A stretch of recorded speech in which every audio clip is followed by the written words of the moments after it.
এক লোক প্রশ্ন করেছে, কারামত আলী জৌনপুরী রহমতুল্লাহ কেন ফরাইজি আন্দোলনকে সমর্থন করেননি? বোর্ড কর্তৃক অনুমোদিত পৌরনীতি দ্বিতীয় পত্র বই অক্ষরপত্র প্রকাশনী এটা করছে। দেখুন, শাহ কারামত আলী জৌনপুরী রহমতুল্লাহ তিনি আব্দুল আজিজ মুহাদ্দিস দেহলভী রহমতুল্লাহ খলিফা এবং ছাত্র সৈয়দ আহমদ বেরেলী, কিন্তু ওনার ওস্তাদ ছিলেন আব্দুল আজিজ মুহাদ্দিস দেহলভী। তিনি যুদ্ধে যেতে চেয়েছেন, সৈয়দ আহমদ বেরেলী বলছেন না, তুমি বাংলাদেশে দাওয়াতের কাজে যাও। 50 বছরের অধিক তিনি দিনের দাওয়াত দিয়েছেন। এই দেশে প্রায় 2 কোটি লোক ইসলাম গ্রহণ করে ওনার কাছে মুসলমান হয়েছে। কিন্তু ফরাইজিদের বিরোধিতা করছেন তিনি এই জন্য নয় যে ফরাইজিরা ইংরেজদের বিরুদ্ধে আন্দোলন করছে, এই জন্য না, বুঝেন নাই? বইতে এটা কোনো ফরাইজিদের দালাল লেখছে। তিনি ফরাইজিদের বিরোধিতা কেন করতেন? 2টা কারণে। এক, শরীয়তুল্লাহ ফরাইজি ছিল সরাসরি ইবনু আব্দুল ওহাব নজদির ছাত্র, সে ওহাবি মতবাদ প্রচার করতেছিল, এই জন্য কারামত আলী জৌনপুরী রহমতুল্লাহ বিরোধিতা করছে। দ্বিতীয় কারণ, শরীয়তুল্লাহ ফরাইজির ফতুয়া ছিল যে বাংলাদেশে জুমার নামাজ পড়া হারাম। কারামত আলী জৌনপুরী রহমতুল্লাহ বলেছেন রাষ্ট্র 3 প্রকার, দারুস সালাম, দারুল কারার, দারুল হার। তিনি বলছেন বাংলাদেশ তখন ব্রিটিশদের অধীন, দারুল হার হলেও জুমার নামাজ পড়তে হবে। ওনার কথা যে জুমার দিন মুসলমানগুলো এক জায়গায় আসবে, দিনের কিছু কথা শুনবে, তো জুমাও যদি বন্ধ হয় দিনের কথা শোনার আর সুযোগ নাই। আর পাশাপাশি জুমাটা চালু থাকলে পরবর্তীতে দেশ স্বাধীন হলে জুমাটার আমল থাকবে। তো টিকসে কারটা, ফরাইজিরটা না কারামত আলী জৌনপুরীরটা? এই 2টা কারণে তিনি শরীয়তুল্লাহ ফরাইজির বিরোধিতা করতেন। কিন্তু ব্রিটিশ বিরোধী আন্দোলন তারা যে করত সেটার বিরোধিতা তিনি করেন নাই। কিছু ব্রিটিশ ঐতিহাসিক মিথ্যা ইতিহাস লিখছে, বুঝলেন? সেই ইতিহাসকে তুলে দিতে পারে এখানে, কিংবা ফরাইজিদের কোনো দালালও দিতে পারে। যারা মুজাহাদা করবে, যে সকল ইমানদার মুজাহাদা করে সফল হয়ে যাবে, তাদের আল্লাহ বিশেষ নাম দিয়েছেন মুহসিনিন। সুবহানাল্লাহ কইবা না? ব্যক্তি ঈমান আনলে তার নাম মুমিন, শরীয়ত মানলে তার নাম মুসলিম। আর সে যখন আল্লাহ তাআলাকে পাওয়ার জন্য শরীয়তের বিধানগুলো মানার ক্ষেত্রে প্রচন্ড চেষ্টা ব্যয় করবে ইখলাসের সাথে, সে হয়ে যাবে মুহসিন।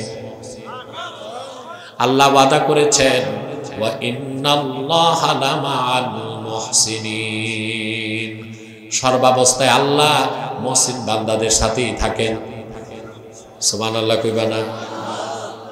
তার মানে কি? আল্লাহর হাবিব মুহাম্মদ সাল্লাল্লাহু আলাইহি সাল্লামের কোন ইমানদার উম্মত যদি মুজাহাদার মাধ্যমে ইহসানের দরজা লাভ করতে পারে, তার নাম কি বলো জোরে? মুহসিন।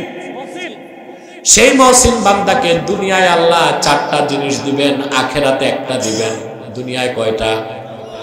হাতে গনো। প্রথম রাহমাত, নুসরাত, ইজ্জত, কুওয়াত। আখিরাতে দিবেন বিনা হিসাবে জান্নাত। ও মিয়া লাগি কি আর? মুহসিন কে আল্লাহ কি দিবেন? ইজ্জত, রাহমাত, সম্মান দিবেন, রহমতের বৃষ্টি বর্ষণ করবেন। নুসরাত মানে সাহায্য করবেন, কুওয়াত মানে স্পিরিচুয়াল পাওয়ার, আধ্যাত্মিক শক্তি দান করবেন। আর কিছু লাগে? কথা বলো। কয়েকদিন আগে একটা বড় দল থেকে প্রস্তাব আসছে, আপনাকে তারা চায় ধর্মমন্ত্রী বানাতে ক্ষমতায় গেলে। আমি বলছি আমি তো ডেমোক্রেসি বিশ্বাসই করি না, যাবো কেমনে? কথা বলো। ফেসিবাদ সরকারও অফার দিছিল টেকনোক্রেন্টে ধর্মমন্ত্রী। আল্লাহ তার হাবিব মুহাম্মদ সাল্লাল্লাহু আলাইহি ওয়াসাল্লামের জুতা মুবারকের সদকায় 1500 বছর পরে ওনার গোলামকে লিপসা ক্ষমতার লোভ থেকে বাঁচাইছে। এবং আল্লাহর কাছে চাই মৃত্যু পর্যন্ত আল্লাহ যেন আমারে বাঁচায় রাখেন। আল্লাহুম্মা আমিন। আরে ভাই, মন্ত্রীর কি সম্মান দেখেন নাই? আগে যারা মন্ত্রী ছিল ফ্ল্যাগ উঠছে, আগে পিছে ফু ফা, এখন ওনাদের পায়ে ডান্ডা বেরি। এক একজনের গাড়ির দাম ছিল হ্যামার গাড়ি 12 কোটি, হ্যাঁ? আর এখন প্রিজন ভ্যানে তক্তায় বসে, কিসে বসে? পায়ে হাতে ডান্ডা বেরি। এই ছাতার সম্মান দরকার নাই, প্রকৃত সম্মান কোরআনের পথে, ঠিক না? সুবহানাল্লাহ। মহসিন হলে কয়টা জিনিস পাবেন? মহসিন হতে কি লাগবে? মুজাহাদা। আলেমরা তো বুঝেনি, তাদেরকে জিজ্ঞেস করি কি লাগবে। মুজাহাদার ব্যাখ্যা পাইছেন না? জিটাও কইল না। আরে ভাই, তোমাদের মুখে কি ললিপপ না মুলা? কথা তো কইবা। রাত হয়ে গেছে না, তোমরাও ঘুমাইলে তো আমিও ঘুমাবো। মহসিন হতে কি লাগবে? মুজাহাদা। সুবহানাল্লাহ। দুনিয়া আল্লাহ কয়টা জিনিস দিবেন? রাহমাত, ইজ্জত, কুওয়াত, নুসরাত। আল্লাহ রহমত করবেন, সাহায্য করবেন, শক্তি দিবেন, সুবহানাল্লাহ, সম্মান দিবেন, আখিরাতে জান্নাতে। তার মানে যদি কোনো বান্দা মুজাহাদার মাধ্যমে সফল হয়ে যায়, মহসিন হয়ে যায়, আল্লাহ তারে আর জাহান্নাম যাইতে দিবেন না। সে গুনাহ করতে চাইলে আল্লাহ তারে গুনাহ থেকে বাঁচায় দিবেন। হাদিস শরীফ সাক্ষ্য দেয়, যারা সবসময় মুজাহাদায় থাকে, আল্লাহ একদল ফেরেশতা রাখছেন রাতে ঘুম থেকে তাদের উঠায় দিতে, তাহাজ্জুদ নামাজ যেন পড়ে। আল্লাহ তাআলা রাতের শেষ রাতে একদল ফেরেশতাকে ডাক দিয়ে বলেন, ফেরেশতারা, আমার যে বান্দারা তাহাজ্জুদ পড়ে, ওদের চেহারা আমার দেখতে মন চায়, ওদের উঠায় দাও। ফেরেশতা এসে ঘুম থেকে উঠায় দেয়। আবার আল্লাহ আরেক দল ফেরেশতাকে বলেন, ওই সব বান্দার চেহারা দেখতে আমার ভালো লাগে না, ওদেরকে ঘুম পাড়ায় রাখো। আর ঘুমে থেকে উঠতে পারে না।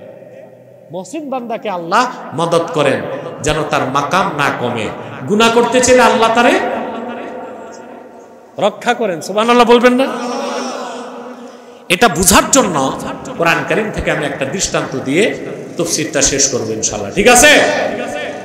ইউসুফ আলাইহিস সালাম কেমন সুন্দর ছিলেন। জুলাইখার সঙ্গী সাথীরা ইউসুফকে দেখে বলছে, তো মানুষ না, ফেরেশতা। ইউসুফের সৌন্দর্য দেখে জুলাইখার সঙ্গী সাথীরা আঙ্গুল কাটছে। কত সুন্দর ছিলেন হযরত ইউসুফ। আল্লাহর হাবিব সাল্লাল্লাহু আলাইহি ওয়াসাল্লাম ইরশাদ করেছেন, মেরাজের রাতে আমি ইউসুফকে চতুর্থ আকাশে দেখেছি। কদ উতিয়া শাতরাল হুসনে, আল্লাহ দুনিয়ার অর্ধেক সৌন্দর্য ইউসুফকে দান করেছেন। কিন্তু মনে রেখো মুসলমান, ইউসুফ অনেক সুন্দর ছিলেন, কিন্তু আল্লাহ তার বন্ধু, আল্লাহ তার হাবিব মুহাম্মদ সাল্লাল্লাহু আলাইহি ওয়াসাল্লামকে ১৫০০ বছর আগে যে জামাল, যে সৌন্দর্য দান করেছিলেন, তা লেখার মতো কোনো কলম নাই, বলার মতো কণ্ঠ নাই, চিন্তা করার মতো আকল নাই। ইউসুফের সৌন্দর্য দেখে জুলাইখার সঙ্গী সাথীরা মোটে আঙ্গুল কেটেছে। আর আমার নূর নবীর সৌন্দর্য দেখে ১৫০০ বছর আগে আমিরে হামজা, খাব্বাব, খোবাইব তাদের কল্লা কেটেছে। সুবহানাল্লাহ। আল্লাহ তাআলা তার হাবিব সাল্লাল্লাহু আলাইহি ওয়াসাল্লামকে কি রকম সৌন্দর্য দিয়েছিলেন, ইমামে তিরমিজি শামাইলের মধ্যে বর্ণনা করেন। 14 নম্বর হাদিস, শামাইল তিরমিজি, ইযা তাকাল্লামা রুইয়া কান্নুর ইয়াখরুজু মিন বাইনি সানায়া। আল্লাহর হাবিব মুহাম্মদ সাল্লাল্লাহু আলাইহি সাল্লাম যখন কথা বলতেন, বেহেশতি হাসি আসতেন। রাসূলুল্লাহ সাল্লাল্লাহু আলাইহি ওয়াসাল্লাম যখন বেহেশতি হাসি আসতেন, রাসূলুল্লাহ সাল্লাল্লাহু আলাইহি সাল্লামের দুই দাঁতের মাঝখান দিয়া নূর বেরিয়ে যেত। আমার নূর নবীজি কত সুন্দর ছিলেন। বুখারী শরীফ 2য় খণ্ড 910 পৃষ্ঠার হাদিস। আনাস বিন মালিক বলেন, আল্লাহর হাবিবকে দেখলাম দোয়াতে হাত উঠালেন, হাত্তা রাআইতু বায়াদা ইবতাইহি। রাসূলুল্লাহ সাল্লাল্লাহু আলাইহি সাল্লাম যখন হাত তুললেন, আমি আল্লাহর হাবিবের দুই বগলের নূরের চমক দেখতে পেলাম। সুবহানাল্লাহ। ইউসুফের সৌন্দর্য দেখে কোন কাফের মুসলমান হয় নাই, কিন্তু জাদুল মাদে, ইবনুল কাইয়্যিম উল্লেখ করেছেন হুনাইন যুদ্ধের দিন আমার নূর নবীজি মুহাম্মদ সাল্লাল্লাহু আলাইহি সাল্লামের নূরের চেহারা মোবারক দেখে সাইবা ইবনে ওসমান মুসলমান হয়ে গেছে। সুবহানাল্লাহ। আল্লাহর হাবিব মুহাম্মদ সাল্লাল্লাহু আলাইহি সাল্লামের সম্মান আজমত যার জানা নাই, ওটা আলেম তো দূরে থাক, ওটা কোনো জালেম হইতে পারে না, ওটা মানুষ না, অমানুষ।